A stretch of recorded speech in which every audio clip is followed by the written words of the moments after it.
இப்போ இந்த பொருளாதாரம் சார்ந்து நம்ம பார்த்தோம் அப்படின்னா, இப்போ இன்னைக்கு அமெரிக்காவுக்கு ஒரு மிகப்பெரிய ஒரு சவாலாக சீனா இருக்கும் பொழுது, இப்ப அமெரிக்காவினுடைய அந்த பொருளாதார பின்னணியையும், சீனாவினுடைய இந்த பொருளாதார பின்னணியும் எப்படி பார்க்குறது? ஏன்னா குறிப்பா அந்த நான் குறிப்பிட்ட அந்த 40 ஆண்டுகள்ன்றது தான் சீனா வந்து அந்த கேபிட்டலிசம்ன்ற அந்த பொருளாதார கொள்கையை ஏற்றுக்கொண்ட அந்த ஒரு காலமாக இருக்கு 40 ஆண்டு காலம்.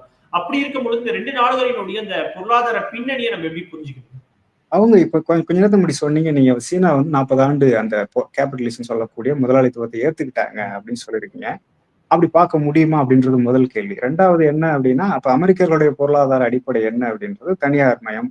இல்ல அது ஒரு ஒரு முதலாளித்துவ வளர்ச்சி அப்படின்றதுல ஒரு உச்சத்தை கண்ட ஒரு ஒரு நாடா நம்ம பார்க்கலாம். அப்ப அதுக்கு முன்னாடி இந்த மாதிரியான ஒரு உச்சத்தை கண்ட நாடுன்றது அது இங்கிலாந்து தான் எல்லாருக்கும் தெரியும். அதன் பிறகுதான் இவங்களுடைய அந்த தொடர்ச்சி, அவங்களுடைய தொடர்ச்சியா தான் இவங்க என்ன பண்றாங்க, அந்த உச்சத்தோட அவங்களோட இணைஞ்சு முதல்ல அவங்க இணைஞ்சும் அதன் பிறகு இவங்க அதனுடைய ஒரு தலைமையாவும் மாறுறாங்க. அப்ப இவங்களுடைய பொருளாதார கட்டமைப்பு அப்படிங்கிறது முதல்ல முதலாளித்துவ கட்டமைப்பு. அதன் பிறகு காலப்போக்குல இந்த நம்ம முன்னாடியே கடந்த வீடியோவில் நம்ம வீடியோல சொன்ன மாதிரி அது வந்து ஒரு வங்கி மூலதனமும் தொழில்துறை மூலதனமும் இணைஞ்ச ஒரு நிதி மூலதனமா மாற்றம் அடைஞ்சாங்க. அந்த மாற்றம் அடைஞ்ச 40 ஆண்டுகளை தான் நீங்க சொல்றீங்க.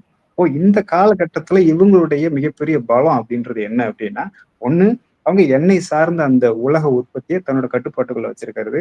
அந்த கட்டுப்படுத்துறதுக்கான ஒரு தகவல் தொழில்நுட்ப கண்டுபிடிப்பை அவங்க நிகழ்த்துறது. 2 விஷயம் அவங்களுடைய முக்கியமான ஒரு கண்டுபிடிப்பு.